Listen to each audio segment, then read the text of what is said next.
Welcome to the Barrier Breakdown, Disrupting Mental Health podcast, where we talk about the clinical and practical issues that face those working in the mental health industry.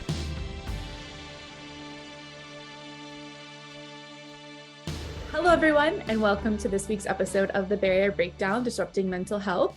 My name is Erin Molyneux-Bailey. I'm the Chief Operating Officer at Cognitive Behavior Institute, and my co-host, Dr. Kevin Caridad, who is the CEO and owner at Cognitive Behavior Institute.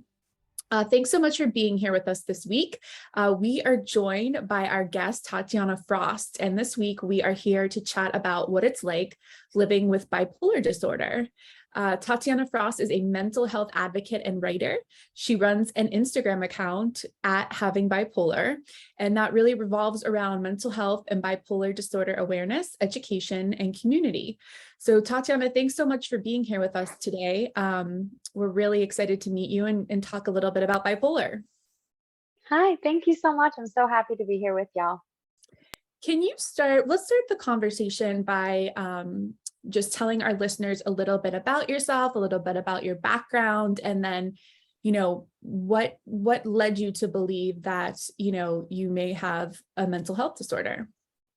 Yeah, so I think I always kind of struggled with depression. I've kept a diary of my whole life, and I have a diary entry from when I was like 10, kind of talking about feeling like nobody loved me and feeling unwanted. And a lot of those feelings came from being adopted as a child. And so I really struggled ever since I was young with these feelings of I'm not good enough. Why didn't my birth family want me?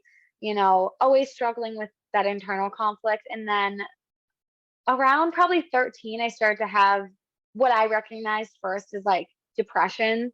And I think that kind of happened just because a lot happens when you're 13. Being 13 is hard. And so that's when I started noticing I was definitely feeling a lot of low moods and not really having anyone to talk to about it or even having the skills. So I just kind of let them happen, I suppose, because I didn't know what else to do. And then around 16, 17, I started experiencing manic episodes for the first time. I didn't know what they were. I just kind of knew that one day I'd feel normal, and then the next day I would have all this energy and it would go for a while, and then I would just crash and everything would come down. And I didn't really know why or what was happening. I just knew it was exhausting and scary, and I didn't have any control over it. And I didn't come from a family where we really talked about mental health. I know, my parents don't struggle with mental health issues, and I didn't really know anybody in my inner circle who did. And so I felt really alone as I was kind of navigating what was happening.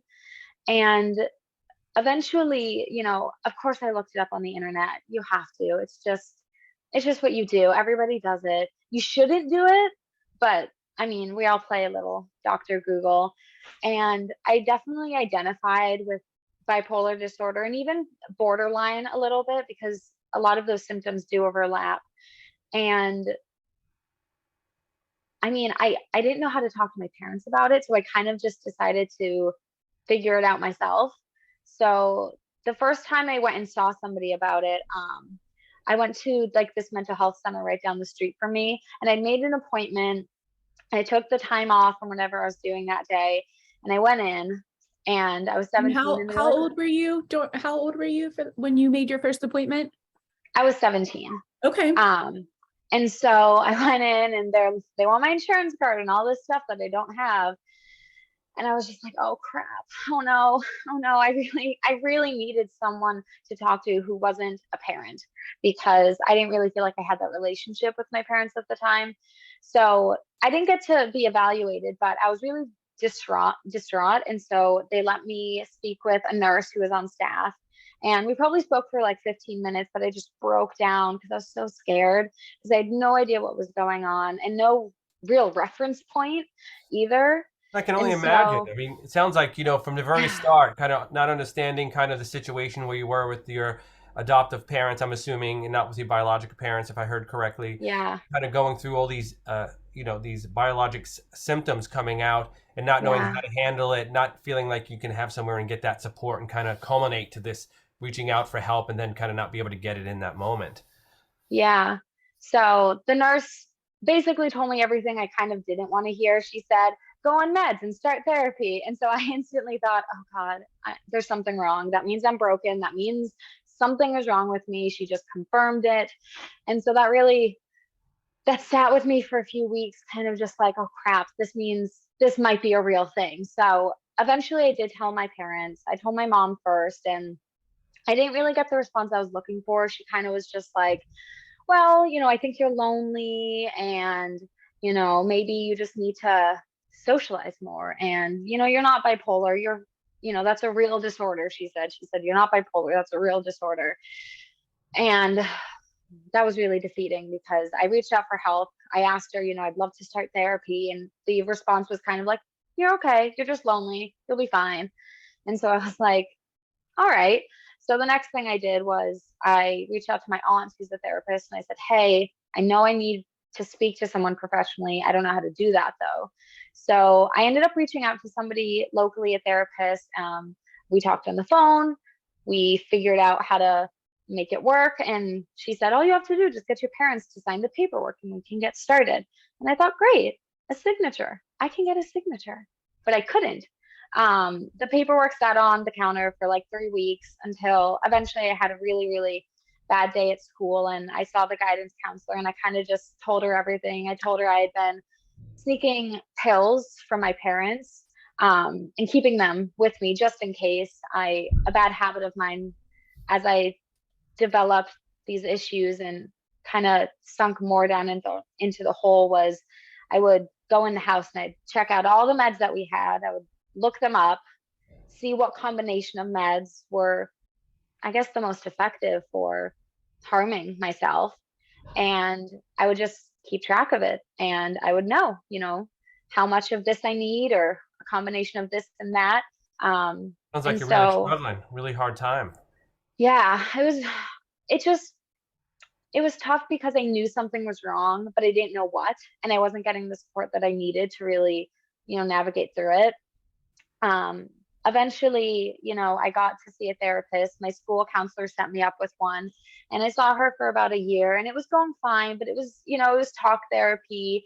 And my therapist and I at the time really danced around the word bipolar because I think it got to a point where everybody kind of knew, but it wasn't officially diagnosed, and I wasn't comfortable with it, like, at all. I wouldn't say bipolar. I was really uncomfortable with it because when I thought of a possible diagnosis of a mental health disorder, I instantly thought, oh my God, the life that I planned for myself is going to go completely down the drain because this wasn't supposed to happen. I wasn't supposed to be struggling. I wasn't supposed to be in therapy. None of this was supposed to happen. I was supposed to finish school, go to college, not have to worry about any of this.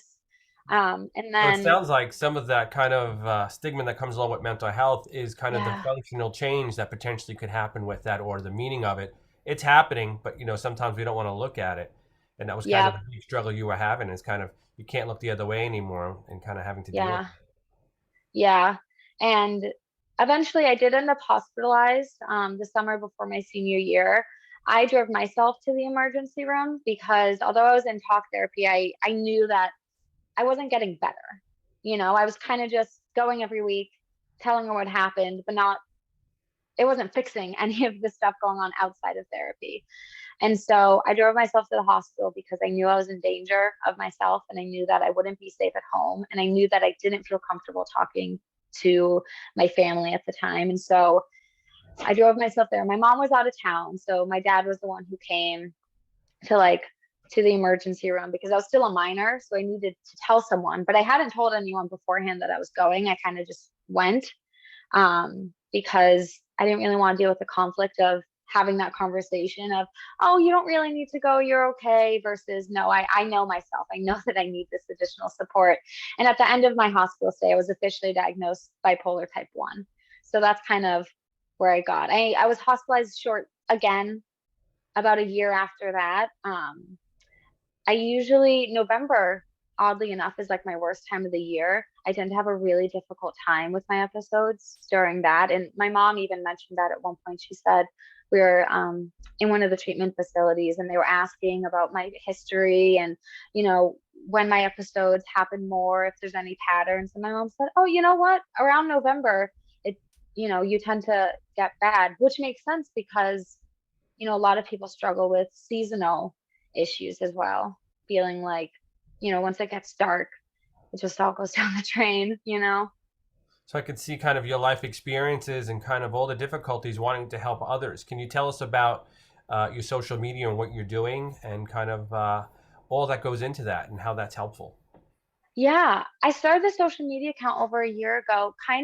I was going through a really tough personal time. I had recently moved out of my parents' house because we were having a really big conflict, and I needed some sort of outlet to build a community and to find people who are, kind of going through the same experience as I was, because I didn't have anybody in my family, or I didn't have any friends.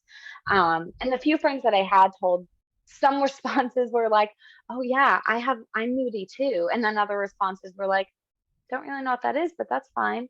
And I started the social media account kind of just for fun in the beginning. I didn't really expect to do anything with it. I just thought I would do it for fun and see what happened. And then it kind of grew into this beautiful community. And I started reaching out to other people and collaborating with them and sharing my experiences. And it really just grew into something beautiful. And I'm so grateful for it now. And how many followers do you currently have on your Instagram? So I just relaunched. I took about a month off. I started a year ago, but then a couple months ago, I decided I hated everything and that it was ugly. So I was like, I'm restarting. And so I restarted my account. I have about 4,000 now.